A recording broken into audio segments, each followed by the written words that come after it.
Então, pessoal, boa tarde. Agradecer a presença de vocês aqui. Eu falei hoje no grupo e eu acredito muito nisso, que cada um fortalece. A gente sempre é responsável pelo outro, né? Então, num clube de leitura, eu acho que isso é ainda mais forte. Porque a gente sabe que a leitura, ela, apesar de ser tão libertadora, parece que nem todo, né? Muita gente ainda precisa beber dessa água. Então, cada vez que alguém apoia o outro, a gente se sente mais fortalecido para continuar nesse projeto e animando outras pessoas. No livro O Velho e o Mar, a gente tinha o Manolim, que era um grande apoio para o Santiago, né, que era o velho pescador. E nós finalizamos o livro falando do quanto Santiago foi mais forte e quanto ele foi além, porque ele teve alguém que acreditou nele. Então, acho que isso também fala de nós, da nossa responsabilidade aqui nessa convivência, e nós podemos pensar na nossa responsabilidade em toda a convivência. Falamos dessa responsabilidade aqui no clube, que muitos de nós se conhecem, nos conhecemos pessoalmente aqui, e alguns, né, muitos também não se conhecem. Isso não impede que nós nos sintamos responsáveis ainda assim pelo outro e por fortalecer também a caminhada do outro, que de alguma forma se conecta com a nossa. Mas a gente também poderia falar da responsabilidade que nós temos com os filhos, com os colegas de trabalho, com os alunos, com os colegas de turma, com a sociedade, com o vizinho. Cada vez que a gente se apropria dessa responsabilidade, a vida fica mais leve. Quando a gente percebe que a sua fala pode deixar o outro melhor, a gente percebe também o poder que a gente tem. Se o que você enxerga de bom no outro, se você tiver coragem de dizer isso para ele, tantas vezes nem ele percebia que ele tinha aquilo de tão bom. E aí, quando você tem coragem, porque elogiar não é para todo mundo. Você precisa estar muito, muito tranquilo do seu valor para ter coragem de ver valor no outro, sem se sentir agredido com isso ou ameaçado. Então, quando você tem coragem de fortalecer o outro com a sua presença, a gente encontra o superpoder da gente, né? Então, obrigada por estarem aqui. Fiz essa fala toda para agradecer muito a presença de vocês e dizer que vocês são muito importantes aqui na reunião, uma curtida ali no clube, porque aí então todo mundo fortalece mais forte se a gente estende esse projeto, que eu acho que tem muito a agregar. Hoje a gente teve uma fala da Sheila no grupo e nos emocionou, porque ela colocou ali um pouquinho do que ela já sentiu com a leitura do livro. E hoje a gente está falando com a prof. Bruna, e nós já nos emocionamos só de conversar um pouquinho sobre o tema que o livro vai trazer, porque depois que a gente saiu do Mar Intenso de Santiago e Manolim, a gente entra agora, apesar de ser um outro cenário, que é a poeira, que é a agricultura, mas ainda são relações e ainda são emoções. Então, a Sheila contou para a gente que se emocionou, que já riu e já se emocionou, e é isso que esse livro está prometendo, hein? Mas especialmente porque a gente se conecta muito. E aí vamos ver se isso é verdade, se a gente se conecta muito mesmo com os personagens. Lembrar aqui, nesse clube, que o clube que ele é um bebê, esse é o nosso segundo livro. O mês, maio e junho nós lemos O Velho e o Mar, que eu acabei de citar, e agora a gente está lendo Ratos e Homens. E então dá para dizer que é um clube que está começando, né? A gente ainda está experimentando, está experimentando formatos, em que períodos a gente é suficiente para ler. E a prof. Bruna, como coordenadora, me apoia muito em dizer que, Nídilo, nós podemos experimentar, a gente pode testar e pode mudar no caminho. Então, isso também me deixa muito livre e à vontade para também trocar com vocês e dizer a vocês que o que tiver de melhor, o que melhor funcionar é o que a gente vai manter. E se tiver algo de melhor para estabelecer, também vamos aceitar. E então é um teste, e a ideia aqui é de que seja agradável, que esse encontro agregue, que o clube agregue. Agradecer à prof. Bruna por apoiar esse projeto. E ela não gosta muito de que a gente agradeça, nem que a gente fale o quanto ela apoia. Eu entendo, mas sem o apoio dela, esse clube não teria nascido, ele teria ficado só no meu coração, no desejo, ele já vinha há anos, né? Então a prof. Bruna disse, não, vamos lá. E mais do que isso, ela apoia o tempo todo o acontecimento disso. O clube nasceu para ser uma janela no corredor da universidade. Então a gente abriu para toda a comunidade, porque entendeu que tem que pode ser interessante, mas nós já temos narrativas ou conhecimento de que a depressão também está dentro dos muros da universidade. A gente também tem encontrado desafios, mesmo entre os alunos, na relação acadêmica, na pressão que eles sofrem. Então, o grupo foi criado para ser uma janela dentro do corredor da universidade, para oportunizar essa abertura, um outro lugar para olhar, né, junto com a academia, junto com o estudo, porque nós não temos só uma vida profissional ou de estudo, a gente tem uma vida emocional que determina todo o restante, né? Então, o clube nasceu com a intenção de a gente discutir esses temas e trazer para a nossa vida. E aí recebemos vocês da comunidade, que aqui tem, né, algumas pessoas que também nos tornam, que faz a extensão ser uma realidade, porque a universidade tem um tripé que é pesquisa, ensino e extensão. Então, no momento, ainda que a gente faça ensino, a gente também quer levar o que a gente vive para a comunidade e conectar a comunidade conosco, nos tornar mais forte. Então, o clube já está cumprindo essa função quando atinge a comunidade também. Nesse momento, nesses encontros, a gente não tem aqui alguém que saiba falar, um especialista, tá? Então, só para deixar vocês à vontade, que vocês podem falar quando quiserem, se sentirem à vontade, e podem não falar também, podem ficarem assistindo e deixem para a próxima, ou não falem em algum momento, é para deixar todo mundo muito confortável. Porque todo mundo tem a sua opinião, então, por não sermos especialistas, né? A gente está aqui trocando uma ideia, então as divergências são bem-vindas, as opiniões também contrárias são bem-vindas, desde que a gente se respeite, tá tudo certo, tá? A ideia aqui, o nosso compromisso é curtir o percurso, né, curtirmos as nossas companhias. Então, para esse primeiro encontro, a gente combinou, nós fizemos isso em Velho Mar, de que trazer o contexto da obra seria interessante. Então, vamos lá, vamos falar dos bastidores e do autor da obra. O John Steinbeck, ele é considerado como o escritor dos invisíveis. Então, ele é um homem por trás das palavras. Ele nasceu na Califórnia e ele viveu de 1902 a 1968, então teve uma vida curta, dá para dizer, né, com 66 anos apenas. E assim como Hemingway, autor de O Velho Mar, ele ganhou o Prêmio Nobel de Literatura. Então, ele ainda conseguiu assistir o Prêmio Nobel ser lançado em vida, tá? Ele trabalhou durante a juventude como um operário braçal, inclusive em fazendas de cultivo e plantações na Califórnia, ao lado de trabalhadores que eram migrantes. Então, os personagens que a gente vai ver no livro, que é o George e o Lenin, eles nasceram de pessoas reais com quem o John conviveu. Então, ele traz uma narrativa, e isso também, Hemingway também trouxe para o livro Velho Mar, que é muita característica real do que ele estava, do diálogo que ele propõe, né? O cenário, o diálogo, todo a gente sente que tem verdade, não é uma ficção, né? Exatamente, tá ancorado em realidades. O George e o Lenin, então, ele traz, o John traz, através dos seus personagens, aquelas dificuldades que ele mesmo sentiu, que é dividir o mesmo teto com pessoas, um teto pequeno com mais pessoas, o suor, dividir a comida, as dificuldades. Uma coisa que a gente contou ali no grupo, que que é uma curiosidade do livro, né?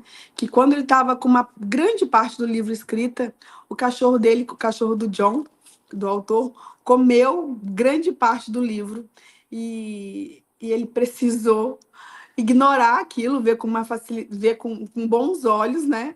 Não se irritar e reescrever tudo que ele já tinha feito. E na hora que eu li isso, eu pensei, muitas vezes eu faço isso, digito ali, vou ali, né? Viajo na maionese, escrevo um texto, de repente. Eu copio, colo e não colo. Recorto para colar e não colo. Então, assim, ali eu já me senti desafiada me motivei com o John, quer dizer, ainda que você tenha um livro com 50% perdido, você ainda pode voltar, você ainda precisa voltar a um trabalho e acreditar nele, porque ele pode florescer e pode ser um grande trabalho. E ele até brincou depois, publicou em algum lugar que provavelmente o cachorro era um grande crítico de obras a ponto de devorar todo o livro, né, dele. É um livro que não tem edições novas no Brasil, né? É uma pena, porque a gente sabe que o autor é visceral, e então ele escreve de sentimentos, ele consegue provocar bastante na gente, mas é um livro muito lido. Tá? Ele foi lançado em 1937. O que estava acontecendo nesse período nos Estados Unidos e na Califórnia? Ele é um livro fiel de uma das épocas mais sombrias da história americana. Então ele fala das condições agrícolas, da relação de trabalho que se vivia na época lá. Em 1929 foi a Grande Depressão. Então, o livro se passa nos anos 1930. Após a quebra da Bolsa de Nova York, os Estados Unidos faliram. Milhões de pessoas perderam tudo e viraram trabalhadores migrantes. E ficavam vagando de fazenda em fazenda, em busca de subempregos que eles pagavam centavos por dia. Eles tinham que se submeter a isso, apenas para não morrerem de fome. E para piorar, nesse mesmo tempo em que viviam a crise, o centro dos Estados Unidos sofreu uma das maiores secas da história. Isso gerou uma tempestade de poeira que destruiu as terras agrícolas. Então, as famílias, além de irem para as terras, para a área agrícola, muitas tiveram que voltar para a cidade e para a Califórnia, né, onde se passa a história, em busca da terra prometida, que na verdade não existia. Nessa crise, as pessoas perderam casas, elas não tinham malas, elas não tinham propriedades, elas não tinham raízes, e elas viviam com o que elas podiam carregar nas costas. Então, isso foi uma crise real. A fome era a realidade, o sol forte, a poeira no caminho, a seca. Isso é o que a gente vai assistir também de cenário. Então, à medida que a gente for lendo o livro, nós vamos encontrar esse cenário muito forte. E por que a gente aqui, então, no Brasil, só fazendo uma conexão com o que a gente está vivendo no Brasil na época, tá? Então, nesse mesmo período, quando os Estados Unidos quebrou e a nossa produção, 70% eram exportações do que a gente produzia, então quebrou lá, afetou aqui também, né? Porque eles pararam de comprar, nosso preço despencou. E aí o Brasil se reinventou, precisou, né, se reinventar. Os grandes barões começaram a investir na construção da cidade, foi aí que deu início à nossa industrialização e que acabou acelerando o êxodo rural. Então, o impacto nos Estados Unidos, a crise dos Estados Unidos acabou impactando o Brasil.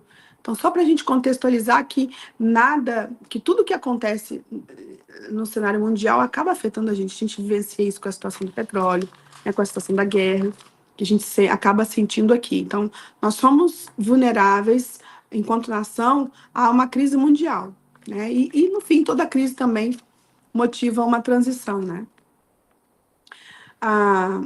Uma outra curiosidade sobre de onde vem o título do livro, né? Entre Ratos e Homens. O título original vem de um poema escocês do século XVIII, do século XIII, que é chamado Para um Rato. O poema diz uma frase famosa. Vejam, os planos mais bem traçados de ratos e homens frequentemente dão errados. E Steinbeck usa isso para mostrar que não importa o quanto George e Lenin planejem o futuro, o destino e o sistema social são sempre implacáveis. Enquanto eu li isso, me gerou até uma dúvida, assim, se de fato o ambiente e o que tem em volta, ou se toda vez que a gente planejar, a gente está suscetível ao erro. Né? Porque eu convivo com pessoas que acham que tudo planejado é executável. Nós temos gente aí muito cartesiano, muito engenheiro, e que vive só de planejamento. Nem vou falar que a professora Bruna é assim, tá? Que tem que estar tudo preto no branco, bem no papelzinho, tudo escrito e organizado. Mas eu acho que... Então, enquanto eu pensei que nem sempre os planejamentos funcionam, estou convidando vocês para refletir sobre isso, né? Mas talvez um tanto de planejamento seja necessário para que a gente também execute, né, coisas. Quando a gente planeja, a gente visualiza mais, mas nem sempre só o planejamento funciona. Então, essa adaptar-se aos movimentos talvez sejam necessários. Vocês têm uma opinião firme sobre isso? Ratos e Homens quando a gente fala de que planos bem traçados de ratos e homens frequentemente dão errado. Alguém quer concordar ou discordar? Que É uma planos... coisa, licença, Por favor, que é Amanda. muito dita quando você fala na literatura em coisa que você está, tipo, livro quando tem batalha, quando se tem briga, que se tem uma coisa. A coisa dos planos só dão certo até você realizar ele. Uma vez que você realizar isso, ele não dá certo. Porque por mais que se planeje, você tem 1001 outras coisas, porque você só tem como lidar com si mesmo. Todos os outros fatores podem modificar o seu plano. Então, assim, tem muito isso na literatura, em livros, quando se tem batalha, quando se tem planejamento, coisas assim, que você tem aquelas batalhas enormes e tal, e aqueles generais, e sei lá quantos milhões de planos, mas nada é certo até se enfrentar. E aí, uma vez que se enfrenta, você vê que tudo é falho. Muito bom. Eu vejo, Nídila, ali, no caso dos personagens, né, devido à situação de vida deles, eu acho assim que é mais, desculpa, como se eles fossem sonhadores, né? Eles ficam, na verdade, planejando, claro, mas eu acho que é mais do que isso, né? É um sonho que eles ficam, né, puxando, falando os diálogos ali o tempo inteiro, né? E um pede para o outro repetir diversas vezes, né? Que é um sonho tão encantador que acho, para mim, assim, no caso deles ali é mais do que planejar, acho que é sonhar mesmo. Muito bom. Sheila? Pode falar. Olá, boa tarde. Eu achei bem interessante a provocação, e eu acho que é mais ou menos por aí. Por mais que a gente planeje tudo, nem sempre, às vezes o tal do destino, se é que a gente pode falar em destino, o sistema, enfim, é implacável. Porém, eu, como mãe de autista, né, que tem toda aquela questão de rotina, planejamento, controle, e também uma possível autista, eu posso dizer que o planejar é maravilhoso. A sensação, ainda que ilusória, de que a gente tem controle sobre algo, acho que nos traz alguma esperança. Porém, eu acho que nem sempre o planejamento ele é suficiente para que as coisas saiam como previsto. Então, acho que existe ali uma intersecção entre tu planejar, ao mesmo tempo estar preparado para as intempéries e estar vivendo enquanto isso, dentro do possível. Tu viver enquanto planeja, né? Não ficar só em detrimento daquilo se concretizar. Você viver enquanto isso, dentro das possibilidades que as circunstâncias, né, te deixam. Muito bom. Acho que as três falas têm uma conexão. A Amanda traz isso de que... Quer falar, Bruna? Antes de eu fazer o alinhavo? Não, só aproveitar para falar que exatamente, né, a Nidila falou sobre o fato de eu ser engenheira, e isso nos traz, né, um pensamento muito cartesiano, mas quando a gente coloca um pouco na vida, a gente entende que sim, planejar é importante, mas, né, só complementando tudo que já foi falado, é muito tu estar também atenta a entender que o que a gente planejou talvez nem era o objetivo, né? A gente ia conseguir, a partir do nosso dia a dia, ir vivendo, né? E entendendo que realmente é objetivo de futuro. E eu gosto de brincar com os alunos, né? Também, especificamente, como a gente trabalha muito com experimentação, o fato de que se preparem, porque a gente planeja o experimento e ele vai dar errado. Então, eu acho que até o dar errado dentro do nosso planejamento também é ensinamento, né? Eu falo para os alunos, até um resultado errado é um resultado, né? Então, a partir daí a gente consegue avançar, né? O conhecimento científico nos traz isso, que todo resultado avança dentro do conhecimento, né? Então, até um resultado que não deu certo, entre aspas, vai nos levar a uma interpretação para que a gente possa avançar. Então, sim, Eu tenho essa tendência de planejar e até não sei se de fato se eu cheguei na minha formação por já ser assim ou se a minha formação me tornou assim, mas hoje, né, com toda a vivência que a gente tem e sendo mãe e muitos fatores da vida que saem totalmente do nosso controle e a gente precisa aí sim estar fortalecidas, né, para que a gente possa entender que talvez esse seja o caminho e não o planejado. Incrível. Olha o que é que nós precisamos interiorizar. Todo resultado, né, tudo que acontecer ainda é um resultado. Porque a gente às vezes tende a achar que o resultado X ou Y é ruim ou é errado.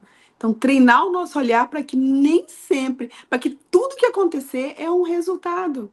E tem que haver uma interpretação sobre ele, especialmente né, nos experimentos. Né? Todo resultado precisa ser interpretado, e aí às vezes ele vai anunciar, ou vai denunciar, ou sinalizar.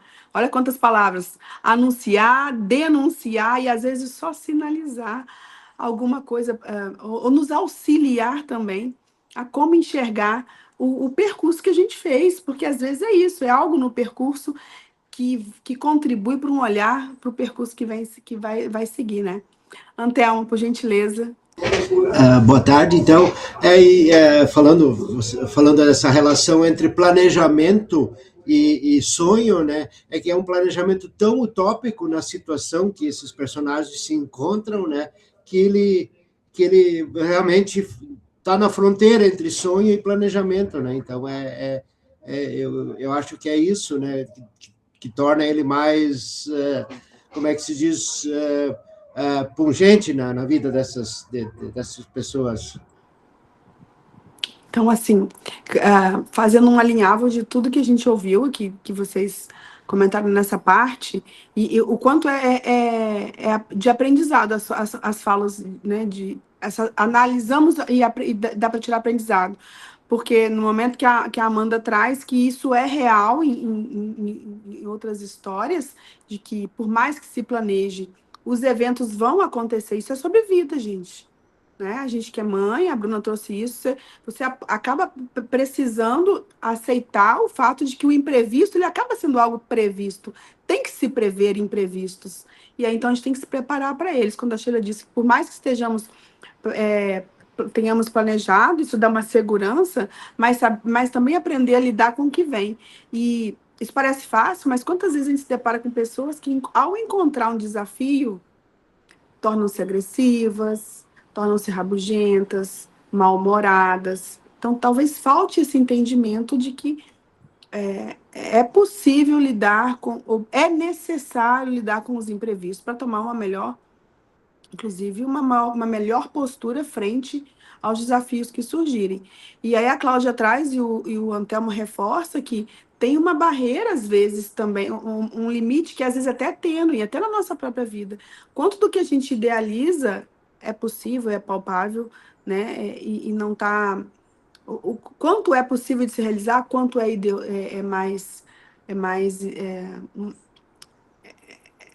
mais um sonho e quanto é concreto, porque às vezes, na academia menos, mas na academia a gente... isso sempre me vem em mente, assim, quando você vai criar os objetivos do trabalho, os objetivos precisam ser muito palpáveis, eles precisam ser algo possível de concretizar.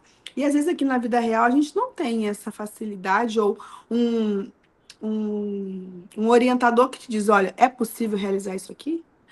A intenção é conscientizar as pessoas. Como? Como você vai conscientizar? Não tem como. Então, vamos traçar metas mais palpáveis para que sejam realizáveis. Então, também medir isso, né? Ter essa noção é importante. Claro que a gente está falando aqui de vida, né? Saiu um pouco não falou exatamente do que o livro vai trazer, porque a gente já entendeu que é um pouco de utopia, talvez, mas eu acho que ainda assim fala da nossa vida. A gente se perde com muita facilidade entre o que é utopia e o que é possível de realizar, né? Uma outra parte que eu gostei muito foi da escrita do autor. Enquanto a gente tinha Remo lá do Velho Mar, que escrevia no modelo iceberg, que era, eu vou contar só uma parte, vou deixar para quem lê usar da sua interpretação para construir a sua própria história. Aqui no Ratos e Homens, a gente tem o John escrevendo como se, uma peça de teatro. Então, nós não vamos ter capítulo, nós vamos ter partes. Ele escreve o livro em 6 partes. E ele vai nos apresentar, então é isso que a gente vai sentir, assim, como se as cortinas estivessem subindo, porque ele vai trazendo o cenário e vai descortinando e permitindo que nós, leitores, a gente vai descobrindo por conta própria o que é que cada um sente. Então, em nenhum momento, e achei isso fascinante, assim como o Velho Mar, ele vai nos mostrar sentimentos dos personagens. Ele vai descrever os diálogos, ele deixa por conta de cada leitor fazer a sua própria interpretação. Eu acho isso de uma liberdade monstruosa, permitir que a gente descubra e a gente dê a nossa versão. E imagina quantas versões a gente vai poder ter, né? Acho que isso faz do livro também muito interessante de ser lido. Saber que nós vamos trazer a nossa leitura aí para o jogo. Falando agora de personagem, a gente já sabe, não sei né, se todos já sabem, mas acho que com o primeiro capítulo de hoje, que a gente trouxe ali no áudio, já apresentamos os personagens, né, que é Lenin e George. Então, ele traz um pouco das características físicas deles, e então apresenta quem eles são e um pouco do que são, a potência de cada um, e já dá para ver um pouco dos limites de cada um, mas também eu já consegui pensar assim, nos encaixes. Acho que isso que fez um pouco a gente se emocionar, né? O quanto eles se encaixam, o quanto eles se apoiam justamente no quão diferentes são. Mas eles andam juntos em um mundo em que está todo mundo caminhando sozinho. Então, acho que isso também foi um outro convite, assim, mais uma provocação. Porque faz parecer que são os dias de hoje. Olha como a gente tem andado sozinho por opção. Observa como a gente tem ficado aqui, né, por trás das telas, com cada vez menos disposição de interagir por opção. E a gente, por tantas vezes, justifica que é o que a gente quer, né? A gente quer, nos satisfaz estarmos aqui atrás das telas. Então, no mundo onde anda todo mundo sozinho, a gente... e era o que eles viviam lá, eles optaram por andar junto. Olha quão revolucionário é andar junto. E aí eu vou ter que reforçar aqui de novo, e aí parece que é redundância, mas eu não posso abrir mão disso, e dizer que eu tenho a Bruna, que é minha parceira, né, que é minha cúmplice, como prof. Coordenadora ali na unidade de Cachoeira do Sul, que eu tenho a Valéria, que é minha cúmplice na biblioteca. E dizendo isso, eu estou convidando vocês a pensarem quem são os cúmplices de vocês na vida. Quem são os cúmplices de vocês? Vocês têm alguém em casa? Vocês têm alguém no trabalho? E aí eu preciso falar de José Ademir, que nos brinda hoje pela primeira vez com a presença dele. José Ademir é o chefe da unidade de Cachoeira do Sul. E ele é meu cúmplice desde 2010, desde que eu entrei. Eu dizer que a Bruna é um pouco mais recente, Valéria também é mais dessa época, mas o Ademir, eu tenho a presença física do Ademir. E eu gosto muito, sempre que posso, de dizer que o Ademir é aquela pessoa que faz você se sentir muito bem. Ele impede que você duvide de si mesma. Ele impede que você se sinta insegura de si mesma. Porque todo o tempo ele está te fortalecendo. Dizendo que está junto, que não há problema, que nós vamos resolver isso. Não, isso não é um problema. Então, acho que o Ademir é um George na vida de todo mundo. Assim, ele firma a cadência com a gente. Eu sou muito feliz. Então, olha, citei 3 cúmplices que eu tenho no trabalho. E se isso, por si só, não for suficiente para eu ser a pessoa que cria mais projetos ou que tem mais vontade de fazer coisas, nada mais vai ser, né? Eu tenho no trabalho, apesar de todos os desafios que são inerentes a qualquer trabalho, eu já posso narrar 3 cúmplices. E os 3 presentes aqui comigo no meu projeto. Então, assim, nesse projeto que está desenvolvendo, eu posso me sentir muito feliz e continuar abraçando todo mundo. Obrigada a vocês 3 por serem Georges na minha vida, por serem Manolins na minha vida. E eu nem falei da vida pessoal, mas só para convidar vocês para pensarem quem são os cúmplices de vocês. Mas eu também ouso dizer que a gente só encontra cúmplices quando a gente se permite ser cúmplice. Eu gosto muito de pensar assim. No final de semana a gente fomos num vilarejo e uma das senhoras que nos acompanhava, a gente visitou um outro grupo, uma outra família. E ela dizia assim: vocês não estão me dando atenção. E eu convidei ela para pensar. Falei: mas então vem junto com a gente, dá atenção para essa nova família que a gente está conhecendo. Porque não tem como eu receber atenção se eu não dou atenção. Não tem como eu receber cumplicidade se eu não sou cúmplice. Então aqui eu também convido a vocês. Se vocês encontraram cúmplices, ótimo. Aquele que não encontrou vai convidar a refletir, vai se autoconvidar à reflexão. E pensar quão cúmplice você tem sido das pessoas na sua casa, no seu trabalho. O quanto as pessoas têm podido contar com você, com a sua presença, com a sua força física, com a sua força emocional. O quanto você tem elogiado o que você recebe, quanto você tem agradecido, quanto você tem mostrado para as pessoas que elas são importantes para você, que não tem como receber cumplicidade se você não é cúmplice. Então é mais uma provocação de você tem um cúmplice? Você é cúmplice? Sheila, fala com a gente.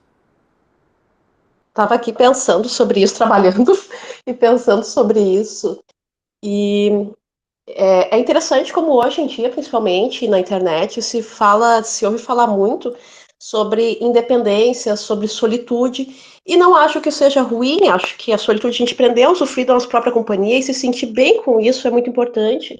Assim como a gente ter algum nível de independência, a gente aprender coisas novas, a gente fazer, né? Mas eu acho que às vezes a gente perde a mão um pouco, né, em nível de sociedade, porque eu tô aqui esbaforida que eu tava trabalhando. Porque às vezes sobre o perigo que isso tem de gerar narrativas, esses discursos nos tornarem ainda mais individualistas do que a gente já é, né? De a gente ficar em ilhas, achando que a gente sozinho se basta, que a gente sozinho é suficiente, que a gente não precisa do outro. E isso quebra totalmente qualquer senso de coletividade, qualquer senso de comunidade, né? Que a gente já não tem muito, né? Nos dias de hoje. E eu estava pensando sobre isso, acho bem interessante a gente refletir, né? E se questionar sobre isso, sobre até onde é saudável, né, essa coisa de ser independente, essa coisa de autonomia, de ser independente, de fazer sozinho, e onde está essa fronteira entre isso e a gente se tornar alguém individualista, que já não vê mais valor ou necessidade de uma rede, né, de uma comunidade. O limite, o equilíbrio, né? Quanto a gente precisa pensar nesse. Qual equilíbrio é saudável? Né? E o quanto a gente às vezes se perde até para definir isso. O quanto ser sozinho é solitude, o quanto a gente consegue fazer a solitude da solidão, ou de ficar sozinho é solitude, o quanto disso é fuga. Por isso que o autoconhecimento, por isso que essas discussões, em algum momento, né, que se alguém escuta de fora, às vezes pode pensar, mas por que se reúnem para divagar sobre um livro, sobre um tema? Porque se a gente não analisa, a gente vive uma vida sem análise. E aí, se você não analisa, até um projeto, se você não analisa os passos de um projeto, ou se ele tudo bem, estabeleceu um projeto, uma rota.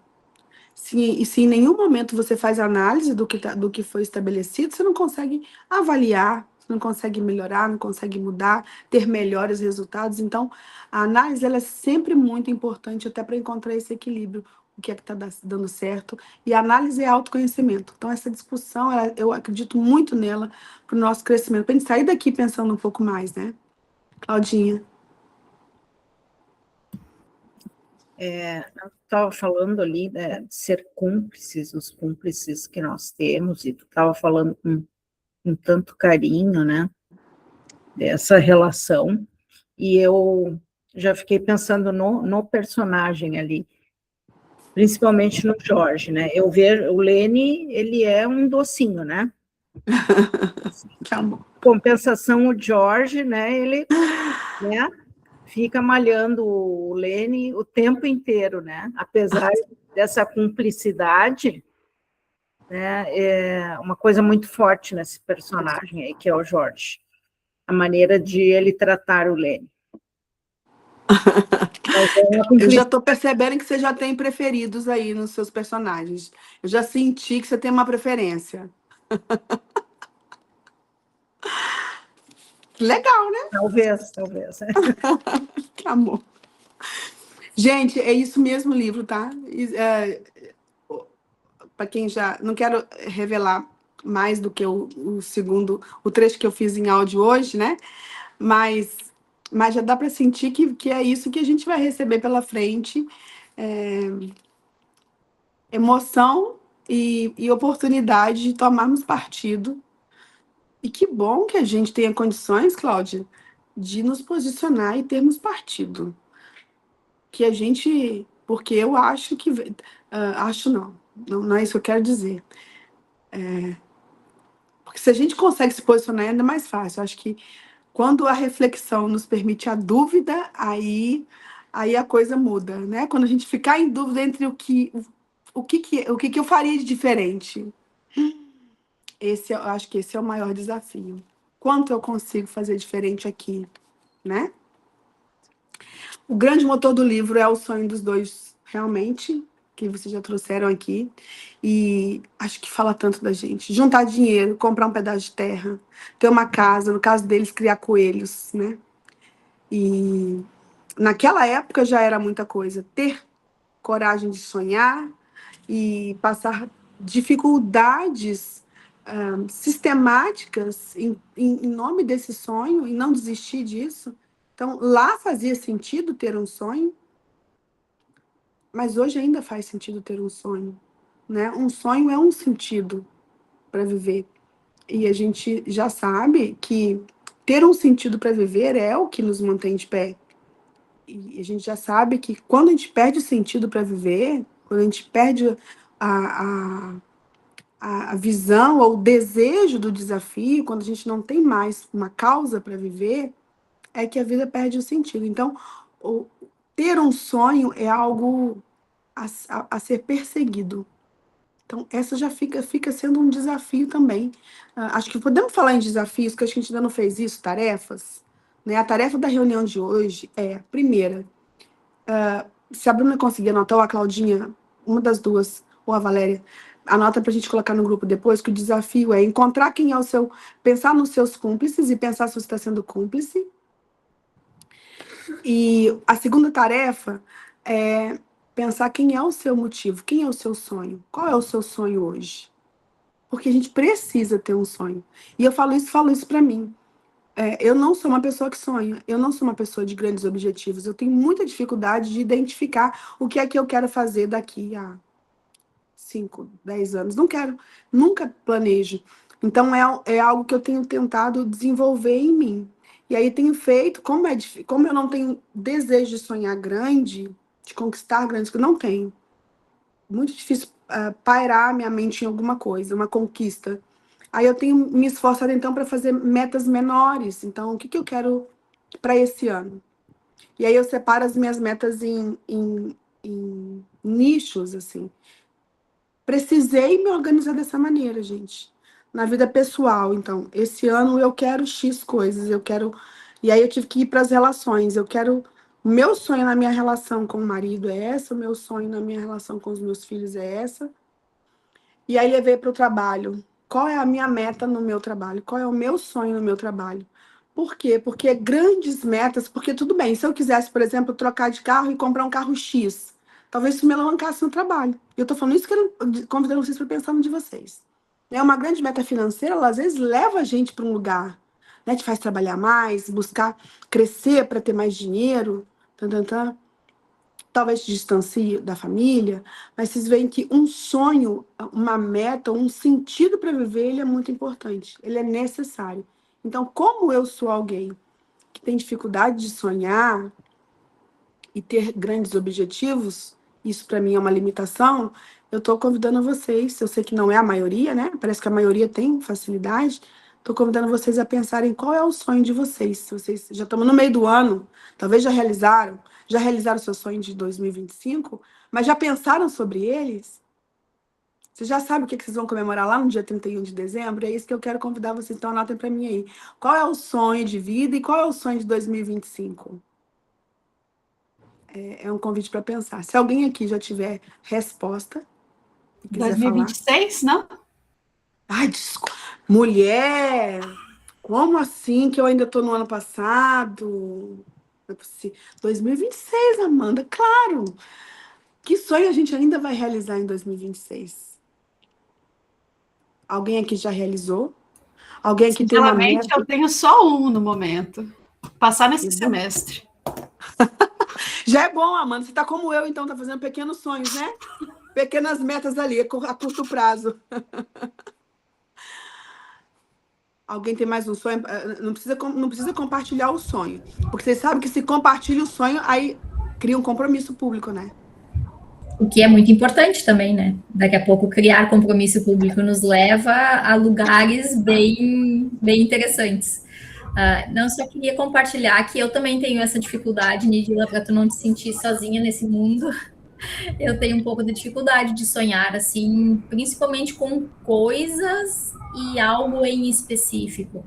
Eu tenho um desejo de vida, talvez, assim, de ter uma família mais organizada, sabe, assim, mas não sei se isso se enquadraria, assim, em algo muito específico, porque são metas amplas de vida, até não é nada tão pontual, eu acho que é muito mais difícil de realizar, se tu não colocar pequenos desafios, né, ao longo da vida, porque se a gente for pensar, é quase uma utopia, né, então daqui a pouco eu não estou em busca desse final, entende? Eu estou em busca de chegar nesse lugar que eu não sei se eu me fiz entender que talvez não é algo tão palpável e objetivo. Então, são mais vontades, assim, e desejos amplos. E tenho dificuldade também de pensar a médio e longo prazo, né? Se a gente for pensar até a questão financeira da vida, de uma forma geral, é muito importante a gente pensar, né? Quais são os nossos objetivos aí a curto, médio e longo prazo. E se eu posso dizer para vocês que os meus, não sei, assim, pontuar. Eu sei onde eu quero chegar como pessoa, como família, talvez, sabe? Nessa caminhada. Mas então eu também tenho essa dificuldade aí de não conseguir descrever. Até já desisti, viu, essa conversa aí da virada do ano, de quais são as metas para o ano, eu já nem faço mais, vou te dizer assim. Eu estou em busca quase dessa utopia aí, talvez. Não que eu sei que não é chegar, né, mas é sobre fazer a caminhada, né, fazer com que a gente cresça, evolua profissionalmente, pessoalmente, como mãe, como família. E aí se torna algo sempre muito amplo, né? Difícil de pontuar. Eu acho que se a consciência de buscar estiver sempre viva, eu acho que ainda funciona bem. E pelo que a gente lê, é que só é um problema quando a gente entra num limbo de não visualizo essa meta e fico ali girando em torno da não meta, da não intenção. E isso acontece muito. Isso, na verdade, é o que gera ansiedade, é o que gera depressão, né? Então, se lida bem. No meu caso, eu percebo que em vários momentos eu me sentia... Eu lido bem com aproveitar o que está acontecendo, mas eu lido bem com o imprevisto. Eu tenho meu marido, por exemplo, que não aceita o imprevisto. Ele pira. Pira sim, se eu chamar para jantar hoje e não tava na ata, ele tem muita dificuldade de jantar fora hoje. O imprevisto para ele é muito difícil. Então, você vê como somos diferentes e o quanto ele precisa de um planejamento mais rígido, né? Então, cada um realmente vai ser um, e aí é importante só para a gente mais uma vez a palavra autoconhecimento surge. Antelmo. Só para complementar, antes do pessoal falar, eu lido bem, assim, eu planejo, mas eu lido bem com o imprevisto, até porque eu consigo contornar. Mas até esses dias nós estávamos conversando em relação aos filhos, né? E aí alguns amigos falando, porque as crianças querem fazer isso, e vão fazer medicina, e vão não sei o quê.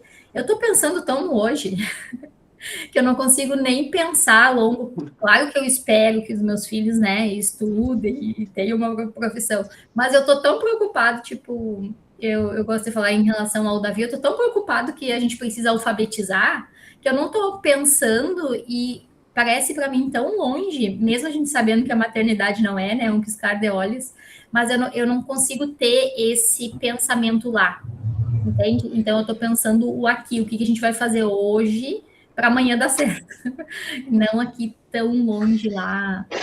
Não sei, mas eu funciono assim e dá certo. Mas eu não fico assim no correr, eu tenho essa clareza. Pelo menos acredito que sim, né? Tá bom já. Se você acredita, tá bom. Antelmo. Eu também fiz uma meta para esse ano, né? Eu só posso contar ela porque ela já está bem avançada, né? Senão, mas eu decidi, eu fiz 65 anos, né? Inclusive, eu saí da universidade, né? Por causa da aposentadoria, né?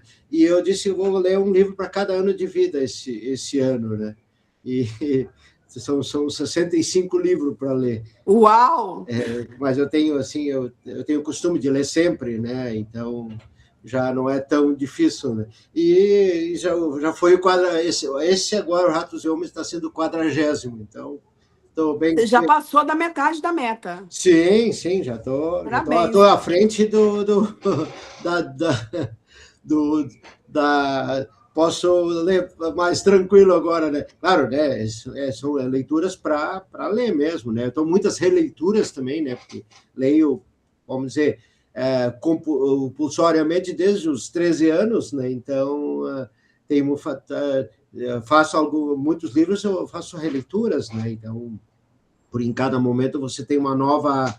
O livro te lê de forma diferente, né? Eu sempre digo que os livros nos leem, não. Mais do que nós lemos eles, né? Na minha opinião, né? E dizer também que a Mac Livros, não sei se vocês já usaram a plataforma, Ratos e Homens está lá no Mac Livros, né? Inclusive, sei que foi enviado um, né? Mas estou lendo por lá até porque é interessante lá, né?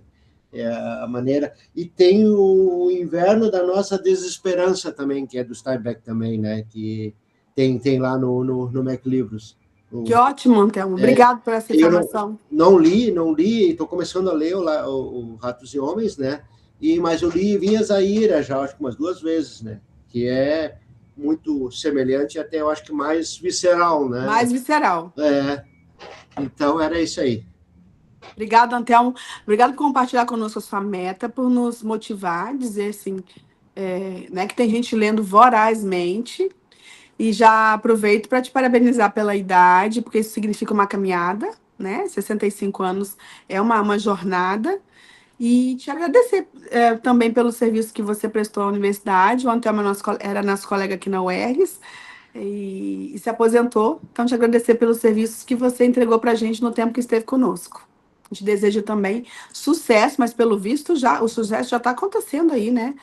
Com essas leituras todas bombando, o sucesso já está junto contigo, tá? Mas muita saúde para continuar lendo e encabeçando outros projetos. Acho que o chefe, professor José Demir. Então, boa tarde a todos. Hoje é a minha primeira participação, então, né, no projeto aí de extensão. Uma alegria imensa dizer que eu era leitor assíduo e há tempos que não tenho esse hábito, então, da leitura, né? E esse projeto, então, espero que o projeto faça com que eu retome de novo o processo da leitura, que é tão gostosa, e nós sempre tentamos incentivar os nossos alunos, né? O projeto já foi criado justamente para isso, fazer com que os alunos criem o hábito da leitura, procurem a biblioteca. Então, para mim é um prazer imenso estar participando do projeto.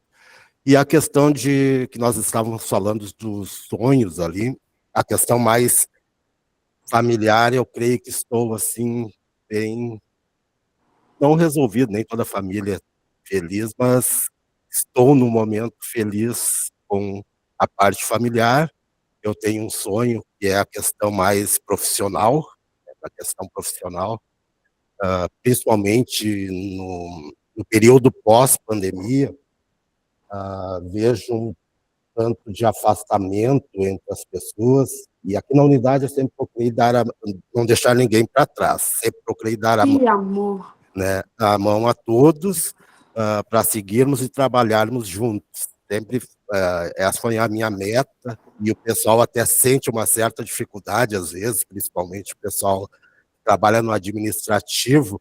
Eu converso com eles, eu digo, vamos trabalhar, vamos fazer juntos.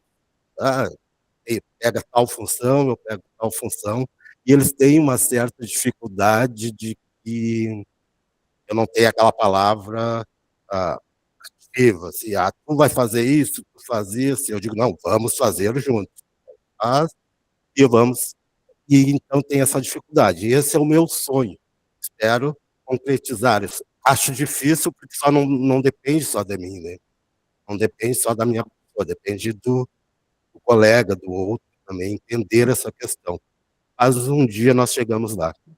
Eu espero que não seja tão demorada essa questão, né? Obrigado. Eu não sabia desse sonho, Ademir. Você não tinha nunca compartilhado. De certa forma, é o que a gente enxerga você vivendo isso. Mas obrigado por ter verbalizado isso aqui. E a partir. Olha isso aí, Bruna. Olha mais um cúmplice nosso, Bruna, né? No que a gente está vivendo, que a gente está junto. Essa é a nossa utopia, será? Né? Que a gente vive e não por acaso estamos juntos aqui nesse projeto. Somos utópicos, mas imagina um chefe que tem um sonho de que a equipe trabalhe e cresça juntos e se apoie. É muito. E ele não está falando disso no discurso. Eu e Bruna, que somos testemunhas vivas disso, ele é um grande apoiador, ele vai na frente. E se ninguém foi, ele vai antes. E ele pega junto, ele pega primeiro. E se ninguém fez, ele faz. E se não saiu, ele vai fazer sair. Então, assim, eu já tinha falado disso antes, né? Estou só reforçando, Ademir. Nós vamos realizar esse. Ai, não sei se a gente vai realizar esse sonho. Mas a gente vai trabalhar para realizar esse sonho, Ademir. Não é, Bruna? Mas a gente está junto, tá, Ademir? Eu acho que esse sonho a gente está realizando no dia a dia. Vamos pensar Isso assim. que eu ia falar, Nídila, porque é sobre o processo, não é sobre a chegada. É A gente tem que verdade. focar no processo e não na chegada. Obrigada, Ademir. Adorei. Nidila, começo te dizendo que, assim, super compreendo o teu esposo, tá? Tudo que é programado é maravilhoso, é mais gostosinho, mora na zona de conforto. As pessoas dizem, ai, zona de conforto. Gente, zona de conforto é confortável, é maravilhoso. Então, eu sou uma dessas pessoas, eu amo a zona de conforto, apesar de sempre me manter preparada psicologicamente para qualquer imprevisto, né? Então, geralmente, na quebra eu lido bem, mas não posso dizer que eu goste, a zona de conforto é gostosa, é melhor. Antelmo, se tu me permite a honra de te indicar um livro para a tua lista desse ano, não sei se tu já leu, Flores para Algernon, do Daniel Case. Eu amo esse livro, é maravilhoso. Eu li ele há poucos meses. A forma de escrita é muito imersivo, é muito gostoso. Inclusive, esse que a gente está lendo agora no Clube de Leitura me remete um pouco ao personagem Charlie do Flores para Algernon. Eu comecei a chorar na página 14 dele, para ter uma ideia, né, do Flores para Algernon, e eu fui o livro inteiro desidratando. É maravilhoso. Amo qualquer livro que me cause crise existencial, porque eu acho isso evolutivo, né? Maravilhoso. Sobre questão de sonhos e planos, para esse ano eu tinha o objetivo de finalizar finalmente a minha faculdade de licenciatura em História e iniciar pós-graduações.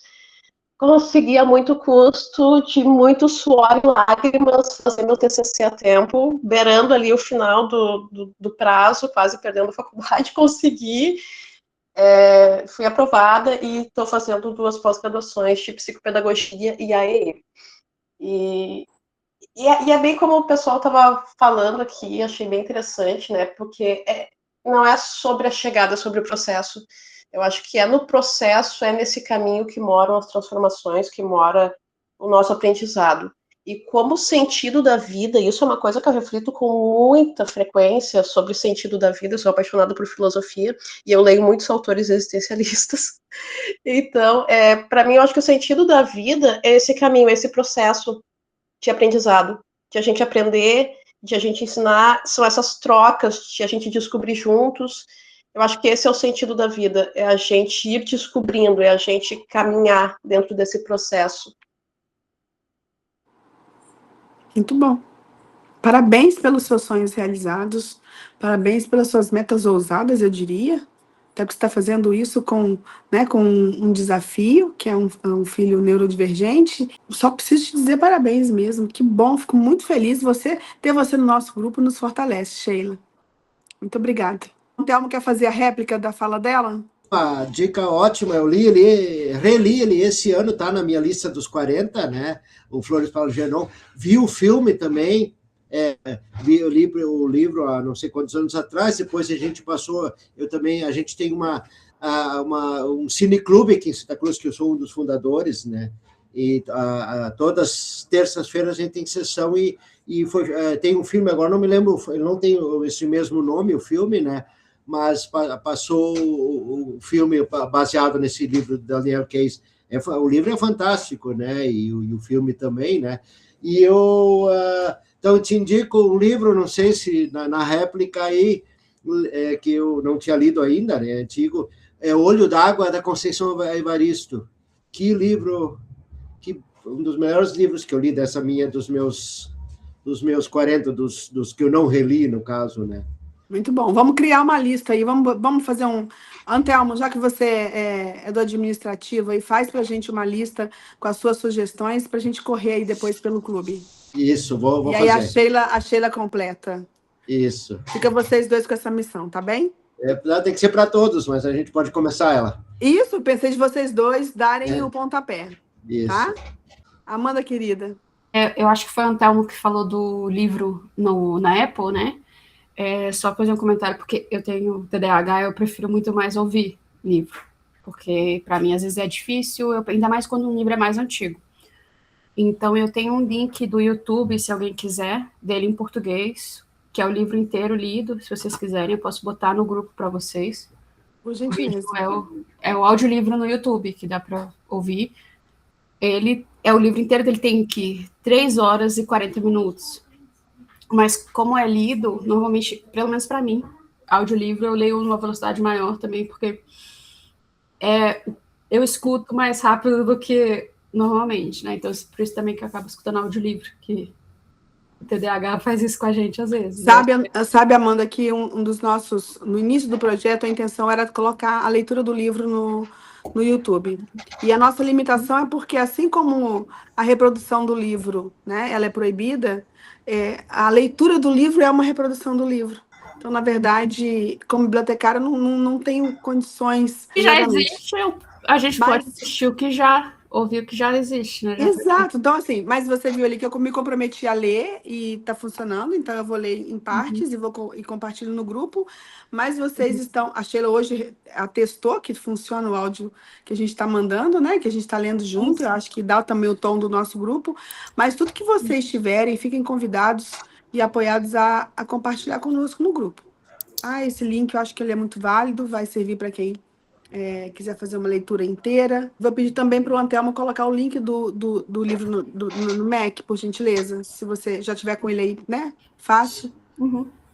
Eu boto o link também do YouTube. Posso dar uma dica rapidinha também, assim, para quem gosta a questão do TDAH também, né? Tamo junto. Tem livro em PDF, você pode abrir ele no Microsoft Edge, como é que chama ainda? Navegador no Edge, né? E você lá tem um modo de leitura. A única diferença dessa leitura do navegador do Edge, né? É que ele não, por exemplo, no audiolivro, normalmente você tem a emoção na fala das pessoas, e ali ele lê meio... como é que se batido, né? Mas às vezes se você tem essa opção, né? Você não tem tempo ou né? Às vezes até tu tá vontade de ouvir, né? Então, eu uso bastante essa opção. Obrigada pela indicação de leitura, tá? Já botei esse da Conceição Evaristo ali na minha lista, já anotei para não esquecer. E sobre essa questão da leitura, eu confesso que eu tinha uma visão muito rasa sobre isso. Uma vez eu tive um namorado que tinha TDAH e a gente estava lendo um livro, né?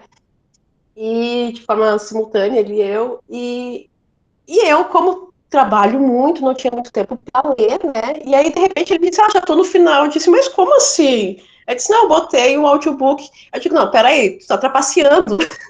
Não tá certo isso. E aí eu notei o quanto eu tinha um certo orgulho besta e até meio elitista, né, de achar que tem que pegar o livro físico e ler, ou pegar o livro PDF e ler, mas para muitas pessoas funciona muito melhor o áudio. O intuito da obra é justamente nos causar algo, nos impactar, nos transformar, nos fazer refletir, nos provocar, e esse intuito ele é alcançado seja na leitura através dos olhos ou na leitura através dos ouvidos, né? E alguns meses depois eu fui fazer o meu TCC, e então eu me vi também, entre aspas, trapaceando, porque eu estava aguardando ter tempo útil para conseguir baixar a cabeça e estudar, mas esse tempo nunca chegava e estava estourando o meu prazo. Então a única forma que eu encontrei foi usando essas ferramentas, como o Antelmo colocou, de leitura, né, através de robô. Então não tem muita entonação, às vezes não lê vírgulas, mas foi a ferramenta que eu encontrei, né, e é uma ferramenta também de acessibilidade. Botava o fone no ouvido, o telefone no bolso e colocava os livros e os artigos para que o aplicativo lesse para mim enquanto eu trabalhava. Então, de vez em quando eu parava, anotava alguma página, alguma coisa, de noite em casa, entrava madrugada dentro, revisando a leitura que eu fiz pelo fone, e escrevendo e buscando, fazendo novas pesquisas, buscando mais material. E se não fosse por isso, provavelmente eu não teria conseguido fazer o meu TCC, né? E assim como também para muitas pessoas com baixa visão, ou cegas, ou com TDAH, né, que precisam estar em movimento, que têm dificuldade em parar e fazer uma leitura com os olhos, essa questão do áudio é maravilhosa. E a Nidila, eu achei genial a ideia dela de gravar áudios, e é muito interessante porque eu consigo sentir a emoção dela enquanto ela lê. Eu consigo sentir que ela se emocionou e eu me emociono junto. É maravilhoso. Eu achei essa ideia assim genial, porque estava de manhã eu trabalhando e ouvindo a Nidila lendo, e às vezes, sabe, as mesmas coisas que causava nela ia causando em mim também. É uma coisa muito mágica, assim, maravilhoso. Eu tô amando a experiência. Que legal. Obrigada, Sheila. Então, isso é uma das coisas também, porque eu acho que quando a gente está falando de leitura, de qualquer tipo de leitura, a primeira forma que o ser humano escutou histórias foi histórias contadas, faladas uma para o outro. Então, escutar o livro com o ser humano lendo para aquela história, por mais que qualquer que seja o tipo de história, te dá uma sensação de que você está ali junto com uma outra pessoa, fazendo essa leitura contigo, escutando e compartilhando, né? Também tem isso. Mas eu acho também, principalmente para pessoas com algumas desabilidades assim, quando a gente tem para mim, livros mais antigos, eu tenho muita dificuldade de lê-lo no papel.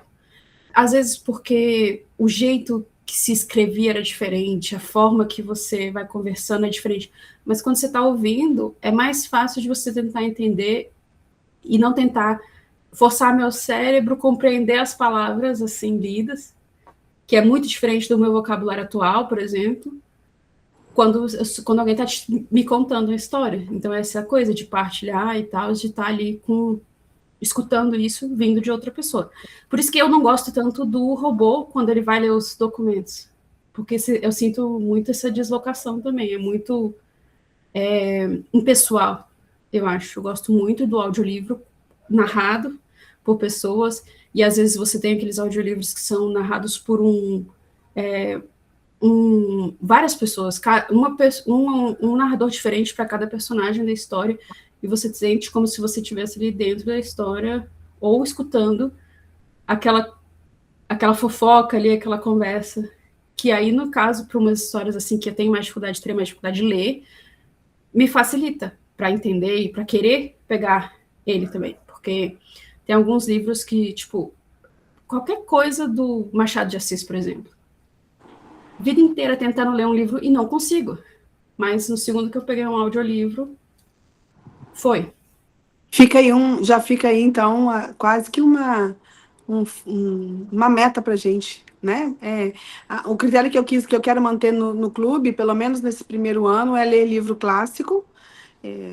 Eu acho que faz sentido que a gente comece pelos clássicos, mas acho que essa sua fala, Amanda, reforça, então, também meu compromisso já que a gente consegue colocar emoção, é o que nós vamos fazer, então, nessas próximas obras, fortalece o meu desejo, né, de conseguir destrinchar, porque também é uma dificuldade minha. Eu também tenho a dificuldade de ir para uma outra linguagem, às vezes, né? E achei que o livro Ratos e Homens, ele fala quase que um mineiro, né? Ele usa um tonzinho mais jocoso. Me senti assim, muitas vezes, parece que ele facilitou a conversa para mim. Então, talvez para uma outra pessoa não teria sido tão fácil quanto foi para mim, e me senti de boas. Bruna. Não, rapidinho, só para fortalecer que agora tu falou, eu escutei o áudio, né, hoje de manhã, e tem um momento ali que tu falou muito mineiro. Aí eu pensei, não, agora a Nídila se encontrou, né? Tá no meu chão, foi mais ou menos isso mesmo. Muito bom, muito bom. E isso traz proximidade, né? Traz a Sim. essência da pessoa que está do outro lado também lendo, né? Se te conhecesse era quase como um convite a te conhecer, né? Legal. Isso tudo vai gerando essa conexão entre a gente, vai mantendo o fortalecimento, né, gente? E vai me deixando feliz por perceber que é o que eu estou sentindo agora, que dá para continuar, que a gente pode apostar nesse projeto aí até dezembro, a gente está firme, dá para levar essa meta até dezembro, né? Então, assim, eu vou encaminhar o fechamento, a gente estabeleceu que inicialmente 1 hora era o que a gente ia falar, né? A gente pode rever isso nos próximos, a gente pode conversar sobre isso, mas inicialmente a gente vai fechar. E aí, para dar essa conclusão, e eu acho que o livro daria para dizer que o Ratos e Homens é tudo que a gente falou isso aqui hoje. E que bom que é tudo que a gente falou aqui hoje. O Lenny e o Jorge estão na contramão do mundo. Então, enquanto a gente tem trabalhadores na época, os trabalhadores mais individualistas, cada um buscando, precisando tentar o seu trabalho e trabalhando de formas mais individuais, a gente tem dois rapazes que decidem ser amigos, que decidem caminhar juntos. Imagina o quanto isso é desafiador. Mas a gente pode dizer, e aí agora reforço, fala aí, piso no sonho, piso não, toco no sonho que o chefe compartilhou com a gente. Então, assim, é de vanguarda o seu sonho, Ademir. Fazer com que nós sejamos mais, confiemos mais em nós mesmos, mas confiemos muito mais no grupo. Que a gente confie muito mais no que uma dupla pode realizar do que ela pode realizar individualmente. Né? Então, o livro já fala disso. O livro fala de duas pessoas que optam por caminhar juntos, mesmo num tempo em que as pessoas são individualistas. Isso que a gente está falando de 1940, será? Será que a gente não está falando de hoje? Então, achei assim, muito realista. Acho que isso nos convida a ler o livro mesmo. Né? A Cachoeira, a gente ainda não chegou o livro na biblioteca, Ademir, mas já pode esperar pelos próximos dias, porque ele já foi comprado, já deve estar chegando aí na casa da Bruna, e a gente leva, né, ela te entrega para a gente já colocar o livro na circulação, são 3 exemplares também. Nós não temos ele no banco da universidade toda, e nós não temos no sebo também em Cachoeira, então se alguém tiver em alguma outra cidade e encontrar esse livro no sebo, que achar que vale a pena, a gente pode né, trocar essa ideia aí. Então, mas temos as opções todas que os meninos já ofereceram aqui, inclusive o PDF no grupo. Então, nós que vivemos em ilhas, em bolhas, optamos por viver em bolhas, isso nos torna tão distantes, e Ratos e Homens traz essa proposta de quanto é possível ser amigos e quanto é possível a gente se apoiar, mesmo diante de um desafio que é ser amigo, né? Diante de um desafio que é ser parceria. Então, já dá para dizer para o Ademir mesmo que esse sonho é possível e que a gente está junto nessa, né?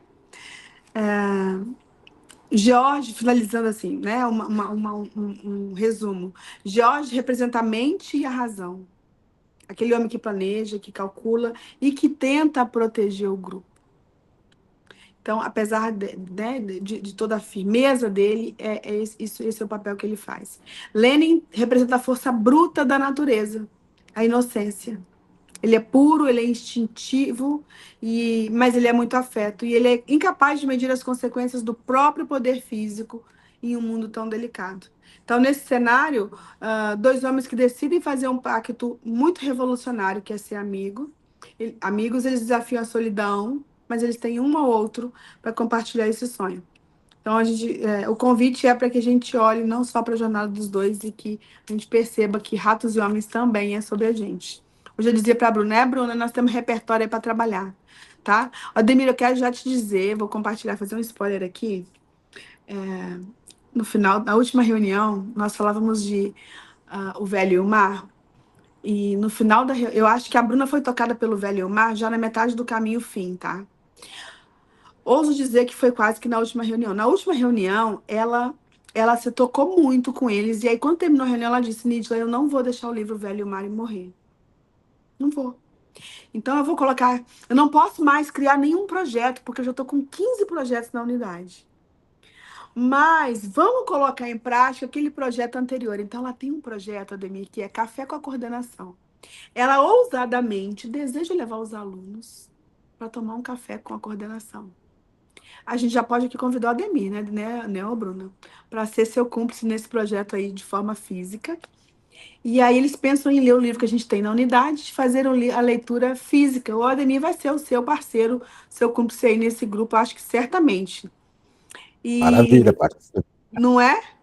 E então ela não quer abrir mão do livro Velho Mar, e eu acho fantástico isso. Eu disse hoje, falei, Bruna, se a gente já tem repertório para o próximo, porque Velho Mar deu essa pancada na gente, mas o Ratos e Homens vai segurar na mesma energia.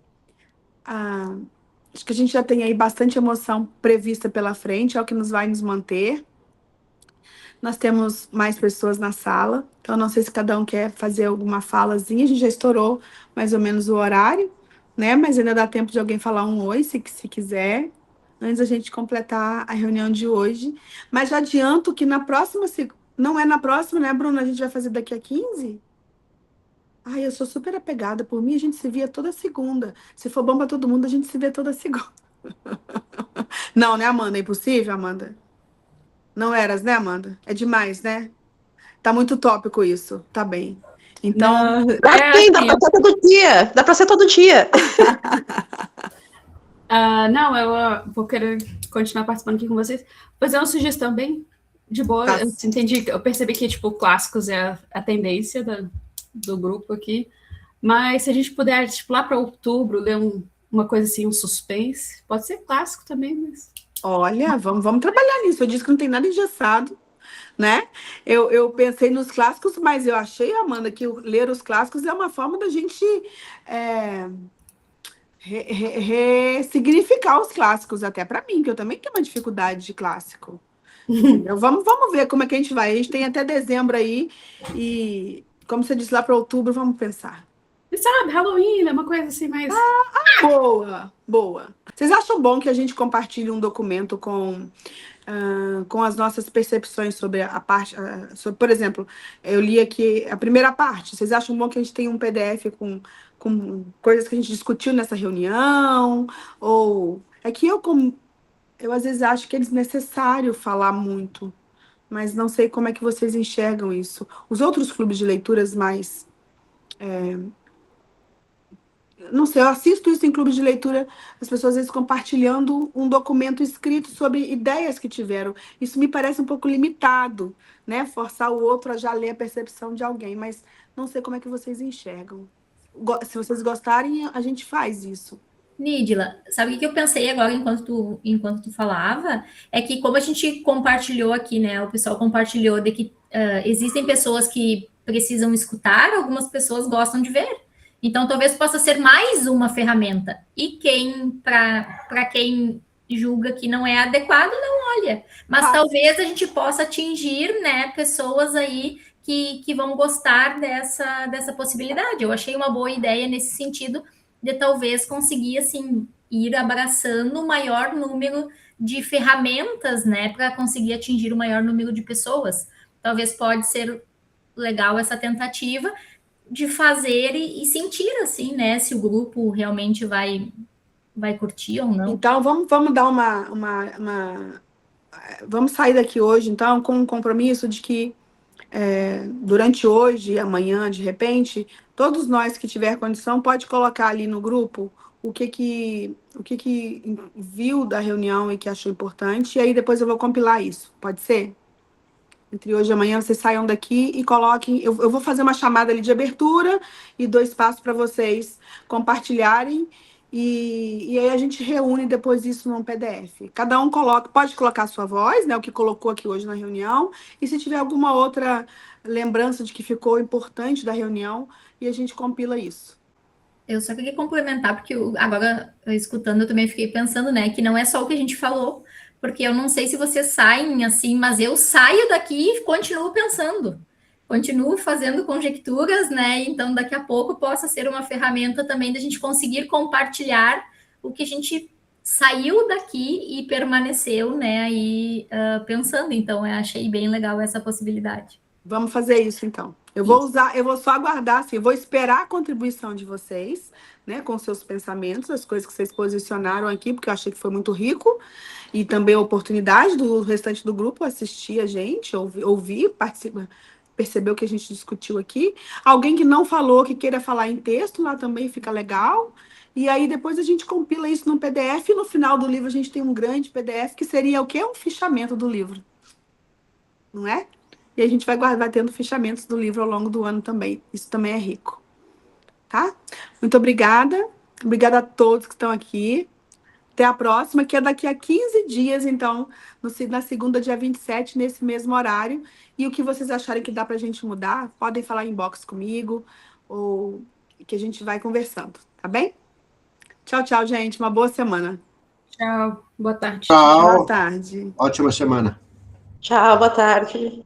Tchau, tchau. Obrigada, gente. Boa semana.